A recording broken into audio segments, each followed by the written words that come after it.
why I am leaving my current gym.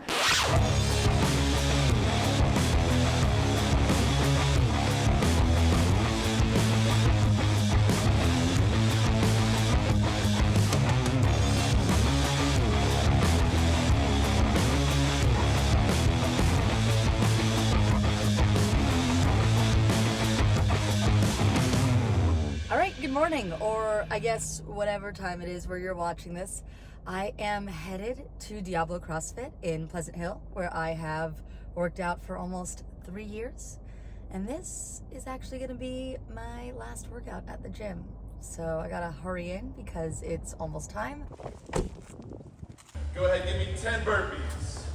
Okay, welcome to a voiceover. I haven't done one of these in quite a while, but this is what I usually do for my open series, and the open is coming up on February 29th, so that's around the corner.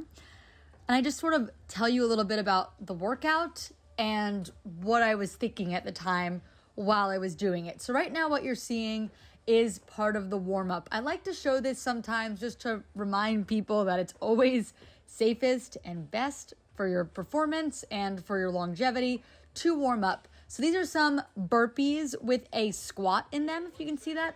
I've actually never really done those before, but I like them for a warm-up. Here is some banded squats. I love using the hip band before I do any sort of squatting. So we have squat snatches coming up, or heavy snatches that can become squat snatches. So we're doing some hip band work to warm up our glutes and our legs to make sure we're ready to receive the bar in a squat if we choose to squat for the snatch part of the workout. So we're getting into those touch and go snatches. So it says power or squat, and it's complete 5 sets of 5, 3, 3, 2, 2, working towards a 2-rep max. So this, what you see here, is my set of 5 at 75 pounds, the lightest weight, but I did squat it here at the end just to prepare my body for the squats that I knew I was going to be doing at the heaviest bar. But I didn't actually need to squat that one. Same thing with this 85. I wouldn't have to do any squats for this, but I was choosing to squat at the end to get that warm. I actually haven't been working out with the same intensity that I have in the past because of some things that have been going on in my life. So this was my first time snatching heavy in quite a bit of time, and I was actually pretty happy with how my squats went in this workout. So this is up to 95 and we're at a set of 3. After this, we will get into the sets of 2. We are now up to 105, which is a pretty moderately heavy weight for me. And I liked how these squats were feeling. I felt like I was getting out of the hole pretty quick.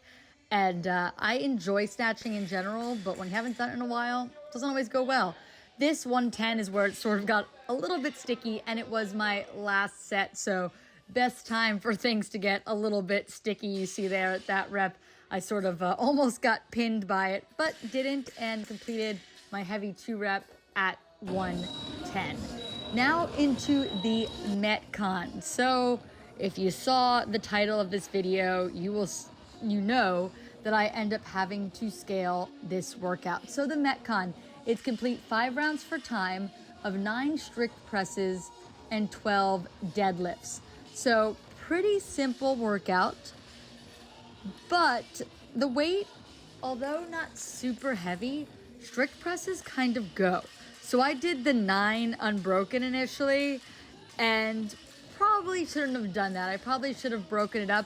Obviously in this workout, the 12 deadlifts at 75 for women, 115 for men, those should be unbroken. That's just sort of to tax your grip and so that there's 2 movements. It's not meant to be the limiting factor in this workout, and for no one was it the limiting factor. These strict presses that you're seeing, that is the limiting factor. So I do get through this set, but you can see I am breaking them up. I did 3, and this is where I started to get concerned that I may need to scale this because it was getting a little bit tough there. And strict presses are the kind of things that once they go, they go. It's not the same as a movement where it's more dynamic. It's kind of like strict handstand push-ups or gymnastics. Once you sort of hit a wall, you've hit the wall. And I think coming out with the set of 9 at the beginning was a mistake. And you can see how hard that rep there was. I did 1 rep and dropped the bar. And this is where I realized I needed to scale. So I did the first round as prescribed, and then I ended up having to scale for the rest of the workout. I just took a set of 10s off each side and dropped down from 75 to 55, which was a weight I knew that I should be able to do for the whole workout. But even that gets tough. Strict press, it's just something that goes, especially when you're doing such a high volume of reps in such a short amount of time. But as you just saw with the 55, I'm able to go directly from the strict press into the deadlifts, because at that point, 55-pound deadlifts, rep those out, no problem. And it was the same with the 75. It's just a matter of that strict press. That's what really got people. And with the time cap, I probably could have continued, and I likely would have hit the time cap, but I could have gotten farther. I just would have been getting down to singles and doubles on the strict press, and I just don't think that was the intention of this workout. But it doesn't look heavy, 75, 115, but it's heavy when your movement is a strict press. It's just such a limiter, and I haven't trained strict press a whole ton recently. It's not an awful movement for me, but in this workout, if you're gonna give it a try, really think about that strict press weight. It is going to significantly limit your capabilities in this workout, and you have to think about what you can pretty easily do 9 reps in for 5 rounds over a very short period of time. This would be very different if you were doing just literally 5 sets of 9 strict press with rest in between.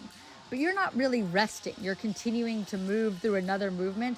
So you're just taxing your arms and your body continuously with no real time to recover that much for that strict press. So the weight doesn't look that aggressive. It's much more aggressive than you think. If you're gonna give this a try, just keep that in mind. But also you could always just hit that 8-minute time cap and get as many reps as you can and just really do it more for strength than for conditioning.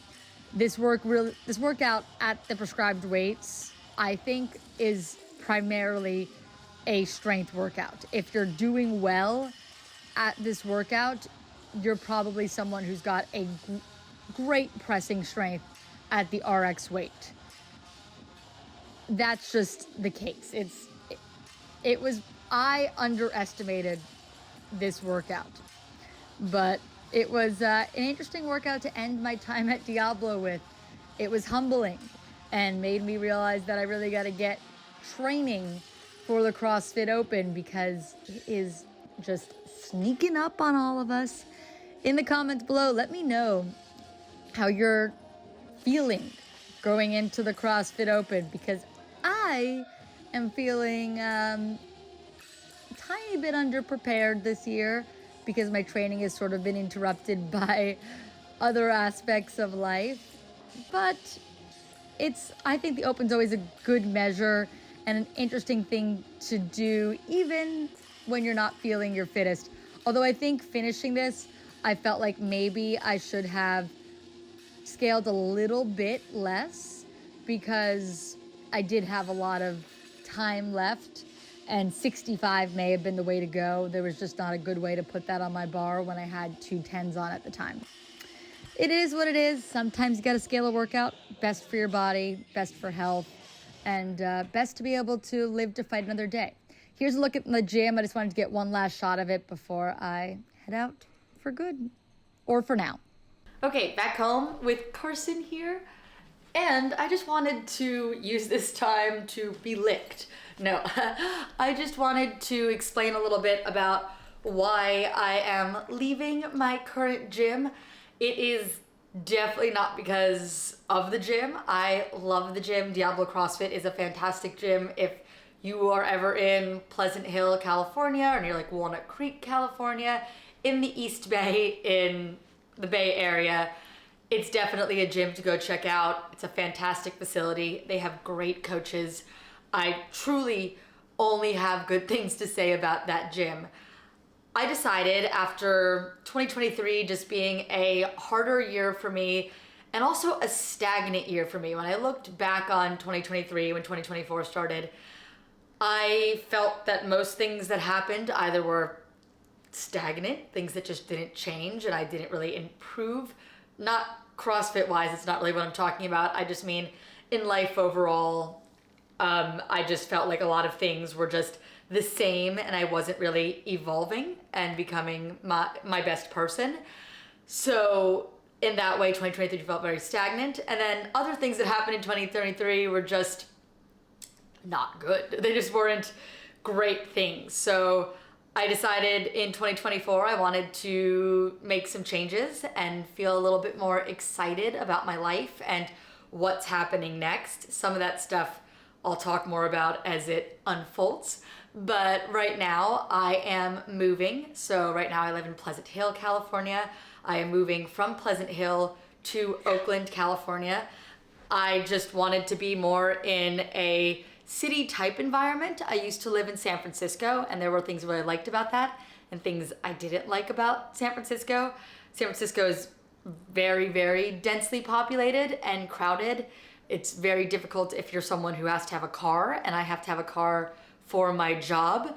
So I need to have parking. Oakland is a little bit better when it comes to parking. So it's a better in lots of ways, I think. You have to feel things out and go through them. But I found an apartment I really like, and it's a little bit more of like a young professional type city where I am now is a little bit more families, which is awesome. But for me as a single young person, I just didn't have as many opportunities to go out and meet people here. I found that a lot of the events I was going to were either in Oakland or in San Francisco. So it just felt like it could be a good opportunity when I'm unattached, I don't have anything holding me down, to try somewhere new again and see how that goes, if I like it. And I can always come back to where I am now. I can always go back to Diablo CrossFit. I hope to drop in there in the future. I hope this wasn't my last workout there ever, just like a for now type thing. But I could drop in soon. The Open's coming up. I might want to come back to Diablo for some of those workouts. We'll see. I definitely want to come back to Diablo again. In my mind right now, I plan to be back at Diablo and hopefully could vlog that for you when I go back there. But I decided if I'm going to be in Oakland, even though it's not super far from here and I could drive to the gym here, it's about 20 minutes each way, I'd rather sort of start new and meet new people and have new experiences. So I decided there's a CrossFit gym pretty close to the apartment I am renting, and it could be cool to try that gym out. I've heard good things about it, so I'm going to be trying a new gym. Hopefully I'll be able to vlog and show some of that to you. I like to get permission to do that first, and I haven't even told this gym that I'm planning on joining yet. So I can't guarantee that, but I also don't see why they wouldn't be at least, on board with me filming like my open workouts if I do them there. If they weren't, which I like I said, I don't think it's gonna be a problem, but if they weren't okay with it, I would definitely try to go back to Diablo for those open workouts because I want to share all of those with you. I love my CrossFit Open series. If you're interested in seeing that, make sure you subscribe right now if you can. That helps me out a lot, and it'll help you see my workouts and hopefully learn from my mistakes in the CrossFit Open. And that's so soon. And I'm going to do some predictions and guessing what we're gonna see and stuff prior to the Open starting in the next couple weeks. So lots more to come. I'm really excited that I am back making videos. If you missed my video previous to this one, I'll link it up here so that you can maybe see and understand a little bit why I've been absent, but I am excited to be back. Carson is, I hope, excited to be back on camera a little bit. I don't think he minds, and he's licking me again. What a good boy. But I'm excited that I'm back and that I'll be able to show you some stuff. I love talking with you guys and just sort of filming this and rambling a little bit and sharing my life and my experiences with you. Sometimes, because a lot of people are at the same gym for a long time, I've moved a lot because of my job and I've experienced a lot of different gyms. Sometimes it's just fun to try something new. And it doesn't mean that whatever you were doing before was bad or you didn't like it. Sometimes just like in a different era of your life and you want to try something that's a little bit different and like I said, meet new people. CrossFit has been a consistency in my life for nearly 10 years now. This will be my 10th open. I always love it being a part of my life. It has truly made my life better, made me a better person, made me a fitter person, healthier. Hopefully I'll have more longevity because of that. So I'm so grateful for CrossFit and I hope I'm doing this forever. But sometimes you got to change up where you are and who you're surrounded by just to push yourself to whatever is next, new eras, new things, and continuing to evolve and become your best human. So that's what I am doing now, and I'm excited to move and then to like do things where I live as opposed to constantly coming back to somewhere I used to live. So I appreciate you all for watching. Thanks so much for being here. Like this video, leave me a comment. I try to respond to all of them if I can, and subscribe if you haven't subscribed yet. All right, see you next one. Bye.